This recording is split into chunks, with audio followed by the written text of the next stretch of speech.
Welcome back GK facts करण में जानेंगे video के अंदर। जैसे कि आप सभी को पता है कि संडे की जो हमारी क्लास होती है वो वीकली करंट अफेयर की होती है। ठीक है, तो आज हम इस वीडियो में वही वीकली करंट अफेयर को डिस्कस करने वाले हैं जो कि 22 से लेकर 28 मई की वीकली करंट अफेयर है। क्लियर है?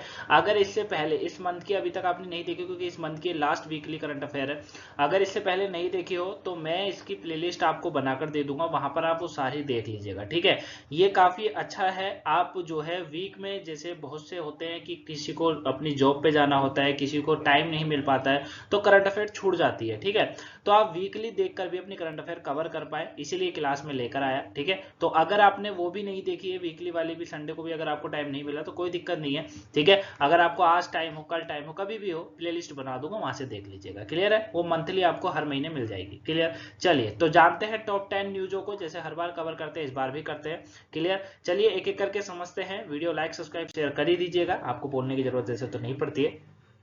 चलिए समझते हैं। तो भैया अभी आपको पता होगा कि मोदी जी काफी चर्चा में बने रहे। ठीक है, एक तो ये जब क्या कहते हैं, अभी यात्रा पर गए थे, फिजी की यात्रा करी, वहां पर इनको सर्वोच्च सम्मान मिला। दूसरा अभी जो है नई संसद भवन का भी उद्घाटन हो रहा है, तो वहां भी काफी ये चर्चा में रहे। वैसे तो चर्चा में रहने वाले व्यक्ति हैं। ठीक है, तो देखिए अभी जो है पीएम मोदी को मिला है फिजी का सर्वोच्च सम्मान। ठीक है, और यहाँ पर इनके पैर भी छुए गए थे। ठीक है ना, फिजी के प्रधानमंत्री के द्वारा। तो देखिए पूरा मामला क्या है। फिजी के प्रधानमंत्री है सितविनी राबुका।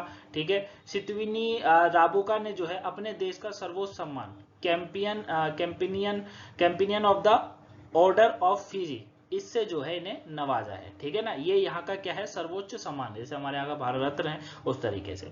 पैसिफिक द्वीप देश की एकता के लिए दिया गया सम्मान। इससे पहले ये अवार्ड अमेरिका के पूर्व राष्ट्रपति बिल क्लिंटन को भी दिया जा चुका है। ठीक है, अगर आपसे पूछा जाए कि भैया ये जो है किस लिए दिया गया, इसका उद्देश्य क्या था, तो पैसिफिक द्वीप देशों की एकता के लिए यह अवार्ड इनको दिया गया। ठीक है, दूसरा, क्या मोदी जी ये पहले व्यक्ति है? नहीं, इससे पहले भी दिया जा चुका है। किनको दिया गया? अमेरिका के जो पूर्व राष्ट्रपति थे बिल क्लिंटन, उनको दिया गया था। ठीक है ना, दूसरी चीज समझिए, पीएम मोदी को, अगर मैं और अन्य अवार्ड्स की बात करूं तो पीएम मोदी को अन्य अवार्ड्स की अगर हम लोग बात करेंगे तो संयुक्त राष्ट्र की ओर से उन्हें champions of the earth award से भी सम्मानित किया जा चुका है। यह अवार्ड संयुक्त राष्ट्र के सर्वोच्च पर्यावरण सम्मान है, इन्हें 2018 में प्रदान किया गया था। ठीक है, उसके अतिरिक्त पीएम मोदी को वर्ष 2018 में ही सियोल शांति के लिए भी जो है पुरस्कार से सम्मानित किया गया है। ठीक है ना, ये भी आपको याद रखना है, ये भी एक इंपॉर्टेंट बन जाता है। क्लियर हो गया? तो ये याद रखिएगा, काफी इंपॉर्टेंट ये क्वेश्चन बनता है। नेक्स्ट क्वेश्चन की बात करते हैं। नेक्स्ट है अर्बन क्लाइमेट फिल्म फेस्टिवल का आयोजन अभी किया गया। ठीक है, कहाँ किया गया, क्या होता है, इसको समझिए। तो देखिए नेशनल इंस्टीट्यूट ऑफ अर्बन जो अफेयर्स है, यानी कि इसको NIUA कहा जाता है। क्या कहा जाता है? NI जो है NIUA कहा जाता है। तो NIUA जो है इसके द्वारा आयोजित हुआ था ये। ठीक है, और इस प्रोग्राम को जो समर्थन करता है वो CITIIS जो होता है, सिटीज जो होती है वो इसको क्या करती है, प्रोत्साहित करती है, आयोजित को प्रोग्राम द्वारा जो है समर्थन करती है। ठीक है, दुनिया भर के फिल्म पर अपने क्यूरेट चैन के साथ ये दर्शकों को भी जो है लुभाने के लिए इसको भी तैयार किया गया था, ये आपको याद रखना है। ठीक है ना, अब इसके उत्सव की अगर मैं बात करूं तो इस उत्सव का उद्देश्य था शहरी बस्तियों पर जलवायु परिवर्तन के प्रभाव के बारे में जागरूकता बढ़ाना था, जलवायु लचीले शहरों के निर्माण पर बातचीत शुरू करना है। अर्बन क्लाइमेट फिल्म फेस्टिवल को 20 से अधिक देशों ने 150 फिल्म की प्रभावशाली संख्या प्राप्त हुई। ठीक है, अब देखिए इसके अंदर ये विविध श्रेणी द्वारा जो है, मतलब दुनिया भर के शहरों में जीवन को कैसे प्रभावित करता है, ये समझाने में एक वैश्विक चिंता रुचि को दर्शाता था। ठीक है, यह फिल्में शहरी बस्तियों पर जलवायु परिवर्तन के पर्यावरण, सामाजिक और आर्थिक प्रभाव पर अद्वितीय दृष्टिकोण को अंतर्दृष्टि प्रदान करेगी। ठीक है ना, मतलब ये था कि दुनिया भर में जो शहरी बस्तियां हैं वहां पर जलवायु परिवर्तन किस तरीके से प्रभावी है ना, जागरूकता बढ़ाना था, देशों को बताना था कि भैया किस तरीके से जलवायु परिवर्तन पर हमको ध्यान देना चाहिए। समझ लो, इसीलिए इस फेस्टिवल को अभी आयोजन इसका किया गया था। नेक्स्ट क्वेश्चन की बात करूं, सबसे शक्तिशाली सुपर कंप्यूटर की सूची में भारत का एरावत जो है उसको भी अभी शामिल किया गया है। ठीक है, अब मैं इस क्वेश्चन को समझाने से पहले आपसे पूछूंगा, एरावत एरावत किसका नाम है? ठीक है, बताइएगा जरूर, अगर आपको पता होगा, अगर आप अच्छे से पढ़ाई करते हैं तो आपको जरूर पता होगा। ठीक है, चलिए, जर्मनी में आयोजित हुआ था अभी नेशनल सुपर कंप्यूटिंग कॉन्फ्रेंस, ठीक है, यानी कि ISC 2023, जिसका 61वां संस्करण के दौरान इस उपलब्धि की घोषणा की गई। AI भारत सरकार के राष्ट्रीय कार्यक्रम की अगुवाई CDEC पुणे में एरावत भारत का दुनिया भर में AI सुपर कंप्यूटिंग देश में सबसे आगे ले जा रहा है, ठीक है ना। यानी कि अभी भारत का अगर 500 ग्लोबल सुपर कंप्यूटिंग लिस्ट में अगर मैं बात करूं तो भारत ने अभी इसके अंदर 75वां स्थान हासिल करा, खाली अपने कंप्यूटर के बेस पर, जिसका नाम है एरावत, ठीक है। ये AI सुपर कंप्यूटर है, ठीक है, और इसके अंदर टेक्नोलॉजी के क्षेत्र में एक महत्वपूर्ण इसको बताया जाता है, ठीक है। अब ये क्यों है देखिए, इसमें कृत्रिम यानी कि मानव द्वारा निर्मित बुद्धिमत्ता की क्षमता को दोहन करने में भारत की छलांग को दर्शाता है। क्लस्टर की शक्ति से लैस है, कई सर्वर या कंप्यूटर डिवाइस के साथ ये जो है कंप्यूटेशनल शक्ति को एकत्रित करता है। साथ में AI सुपर कंप्यूटर भारी मात्रा में डेटा के प्रोसेसर कर सकता है, ठीक है, जटिल गणनाएं ये कर सकता है। इसके कंप्यूटेशनल क्षमताएं आधुनिक लैपटॉप या डेस्कटॉप की तुलना में कहीं ज्यादा अधिक होती है, बहुत ही ज्यादा अधिक होती है, ये कहूंगा मैं। ये जो हम लोग यूज करते हैं वो नॉर्मल होते हैं, लेकिन ये बहुत ज्यादा आगे होता है, ठीक है। तो ये अभी सूची में शामिल हुआ है, क्लियर हो गया। नेक्स्ट की बात करते हैं, जोरावर लाइट टैंक बना रहा है भारत, ठीक है, जोरावर लाइट टैंक बना रहा है भारत। अब ये क्या है देखिए, इसका उद्देश्य समझिए, विशेष रूप से इसका उद्देश्य है चीन के साथ चल रहे गतिरोध को लक्षित करते हुए पर्वतीय सीमा जो है, पर्वतीय सीमा मतलब पहाड़ों, जमीनों की सीमा क्षेत्रों में भारत की रक्षा क्षमताओं को बढ़ाना है। इस टैंक इस साल के अंत तक परीक्षण के लिए तैयार हो जाएगा, बताया जा रहा है। लाइट टैंक जोरावर की परीक्षण के लिए तैयार हो जाने के बाद इसे लद्दाख सेक्टर में तैनात किया जाएगा, ठीक है। क्यों? क्योंकि चीन की सीमा से सटे होने के कारण यह क्षेत्र जो है स्मारक महत्व रखता है, और परीक्षण टैंक का प्रदर्शन का मूल्यांकन करेगा और उच्च ऊंचाई वाले पहाड़ी इलाकों में इसकी प्रभावशीलता को मान्य करेगा, ठीक है ना। मतलब इसका उद्देश्य है चीन के साथ जो चल रहा गतिरोध है उसे कहीं ना कहीं ये जो टैंक है जोरावर, ये कहीं ना कहीं प्रोटेक्ट करेगा, कहीं ना कहीं हमें सुरक्षित रखेगा, ठीक है ना। अब ये लाइट टैंक जोरावर जो है इसके ऑर्डर है 59 इकाइयां इसकी ऑर्डर में दी गई है, शामिल है। 600 टैंक तक की संभावित ऑर्डर मात्रा के साथ इसको बताया जा रहा है, ठीक है। और जोरावर इसका नाम क्यों रखा गया है, तो जोरावर जो थे वो जनरल जोरावर सिंह के नाम पर रखा गया है, ठीक है। ये एक महान व्यक्ति थे और तिब्बत में अपना नेतृत्व और जीत के लिए इनको जाना जाता था, ठीक है। जोरावर को मैं इमेज लगाना भूल गया, ठीक, तो नाम याद रखिएगा, जनरल जोरावर सिंह, उनके नाम पर ही अभी जोरावर लाइट टैंक जो है भारत बना रहा है। नेक्स्ट क्वेश्चन की बात करो, मुख्यमंत्री सीखो कमाओ योजना क्या है, इसके ऊपर बात करते हैं।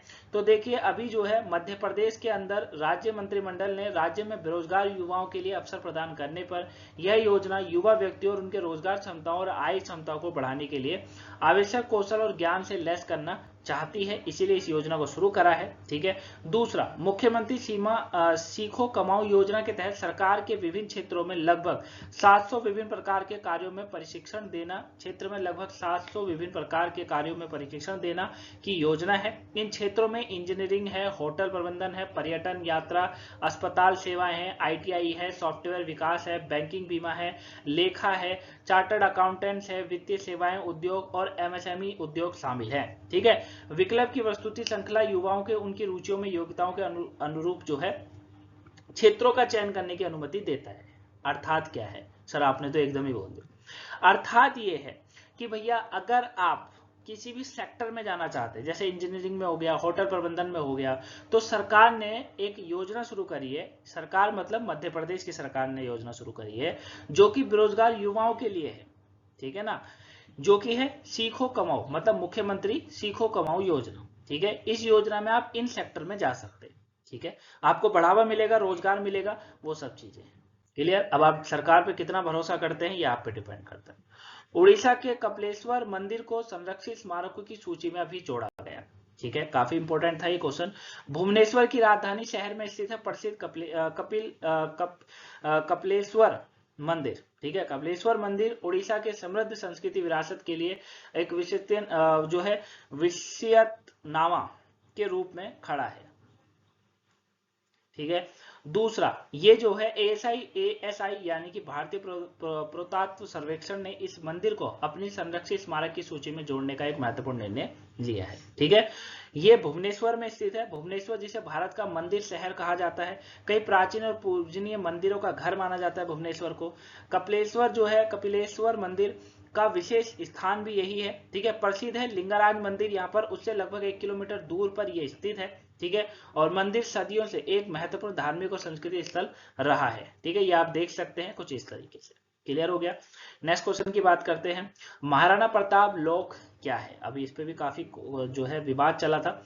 इस स्मारक का उद्देश्य उनके बलिदान, तपस्या, संघर्ष और वीरता सहित उनके जीवन के विभिन्न पहलुओं को चित्रित करने का है। मतलब मध्य प्रदेश के जो मुख्यमंत्री हैं शिवराज सिंह चौहान जी, जानते होंगे आप, भोपाल में वीर शिरोमणि महाराज प्रताप लोक का निर्माण की अभी घोषणा करी थी।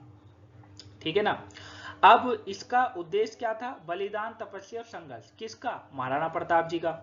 ठीक है, इनका उल्लेखनीय यात्रियों को जानकर आने वाली पीढ़ियां अपनी संस्कृति और स्वतंत्रता की रक्षा के लिए प्रयासों की सराहना करने में, उनसे सीखने में सक्षम होगी, इसीलिए भी करा जा रहा है। महाराणा प्रताप की अगर मैं बात करूं तो महाराणा प्रताप जी जो थे वो भारतीय इतिहास के एक प्रमुख व्यक्ति थे। सिसोदिया वंश से संबंध रखते थे। अकबर और मुगल साम्राज्य के खिलाफ उनके प्रतिरोध के लिए इन्हें जाना जाता है। हल्दी घाटी की लड़ाई समेत अन्य प्रमुख लड़ाइयों में अपने लोगों के अधिकारों की रक्षा करने और उनकी स्वतंत्रता की जो है संरक्षित करने के लिए उनकी अटूट प्रतिबद्धता को उदाहरण देखने में मिलता है। ठीक है ना, तो इसीलिए इनको ये लोक अभी करा गया है, मतलब महाराणा प्रताप लोक करा, मतलब स्मारक बनाया गया है ताकि लोगों को जानकारी मिल सके, नए युवा जान सके कि भैया कौन थे ये व्यक्ति। ठीक है, इस तरीके से। नेक्स्ट क्वेश्चन है, हिमाचल प्रदेश ने हरित हाइड्रोजन नीति की अभी घोषणा करी है, जिसका उद्देश्य बताया जा रहा है कि राज्य के हरित हाइड्रोजन उत्पादन के लिए एक प्रमुख केंद्र के रूप में स्थापित करना है। हिमाचल प्रदेश में सुरम्य राज्य है जहां पे प्रचुर मात्रा में नवीकरणीय ऊर्जा संसाधन है, जिन्हें पर्याप्त धूप, पानी और हवा शामिल है। ठीक है, हरित हाइड्रोजन पैदा करने के लिए एक आदर्श स्थान बनता है, इसीलिए इसको चुना गया है, सुरम्य राज्य है उसको। ठीक है, हरित हाइड्रोजन नीति का प्राथमिक उद्देश्य बड़े पैमाने पर नवीकरणीय ऊर्जा परियोजनाओं में निवेश आकर्षित करना है। ठीक है, दूसरा, जो इलेक्ट्रोलिसिस के लिए हरित बिजली की निरंतरता और सतत आपूर्ति सुनिश्चित कर यह नीति हरित हाइड्रोजन को उत्पादन के लिए अनुकूल वातावरण बनाने का प्रयास करती है। ठीक है, तो ये आपको याद रखना है कि हिमाचल प्रदेश में भी हरित हाइड्रोजन नीति की घोषणा करी थी हिमाचल प्रदेश ने, ये आपको इंपॉर्टेंट बनता है। नेक्स्ट है, सूडान में सिविल वॉर से रुक सकता है सॉफ्ट ड्रिंक सप्लाई। ये अभी बहुत बड़ी खबर थी, है ना, और ये बताया जा रहा है कि 15 अप्रैल से यहाँ पर जो सूडान का सिविल वॉर है उसका असर बहुत जल्दी ही सॉफ्ट ड्रिंक इंडस्ट्री पर और कई मैन्युफैक्चरिंग यूनिट्स पर भी देखने को मिल सकता है। ठीक है, जैसे कि इसमें कोक, पेप्सी जैसी इंडस्ट्री तो आई गई है, लेकिन इसके अलावा इसमें ड्रग इंडस्ट्री भी आप देखने को मिलेगी। ठीक है, अब जो इनके मालिक है उन्होंने कहा है कि भैया अगर ये हमें पर नहीं आता है, मतलब होता क्या है, इसका रोक इसलिए सकती है मैन्युफैक्चरिंग क्योंकि इसकी वजह है खास तरह की गोंद का होना, गम, जिसे एकेसिया के नाम से जाना जाता है, एकेसिया गम कहा जाता है। ठीक है ना, ये उसमें यूज होती है, इसीलिए 3 से 6 महीने में सप्लाई बंद हो सकती है अगर ये दोबारा से वापस नहीं हुआ, वॉर नहीं रुका तो उस वजह से। ठीक है, अब ऐसा इसलिए भी क्योंकि दुनिया में इस्तेमाल होने वाला कुल अरेबिक गोंद जो है, ठीक है ना, एकेसिया वाली, मतलब वो 66% सूडान ही इसको पैदा करता है, तो इसीलिए काफी इंपॉर्टेंट बन जाता है। क्लियर है। नेक्स्ट क्वेश्चन की बात करें तो याद रखिएगा, सूडान का वॉर 76वां विश्व स्वास्थ्य सभा जिनेवा में शुरू हुआ अभी। ठीक है, और ये जो है विश्व स्वास्थ्य सभा जो है इसका एक महत्वपूर्ण वैश्विक स्वास्थ्य कार्यक्रम जिनेवा स्विट्जरलैंड में 21 मई से लेकर 30 मई तक आयोजित किया जा रहा है। यह वैश्विक सभा जो वार्षिक सभा जो है ये विश्व स्वास्थ्य संगठन यानी कि WHO के सभी सदस्य राज्यों के प्रतिनिधियों के लिए एक साथ आने और दुनिया भर में लोगों को प्रभावित करना, स्वास्थ्य संबंधी मुद्दों को संबोधित करने के लिए मंच के रूप में कार्य करता है। ठीक है, दूसरा, इस केंद्रीय स्वास्थ्य मंत्री मनसुख मांडविया जो थे उन्होंने भारत का प्रतिनिधित्व करेंगे। ठीक है ना, मतलब कर रहे हैं क्योंकि 21 मई से 30 मई तक है, तो इसीलिए इसकी थीम याद रखिएगा, WHO at 75 saving lives driving health for all, ये इसकी थीम रखी गई है। ठीक है। तो ये थे गाइस आज के top 10 current affair. I hope आप इन्हें अच्छे से समझे होंगे, जाने होंगे। जहां आपको लगा हो कि मैंने नहीं समझाया सही से तो कमेंट बॉक्स में बताएगा, आंसर जरूर मिलेगा। मिलूंगा आपसे नेक्स्ट वीडियो में, तब तक के लिए thank you for watching guys. Video को लाइक सब्सक्राइब शेयर करना मत भूलिएगा, और जो भी वीडियो आपको चैनल पर मिलती है उसे कंटिन्यू देखा करो, ठीक है। मिलेंगे नेक्स्ट वीडियो, तो thank you for watching guys, have a nice day, thanks for watching.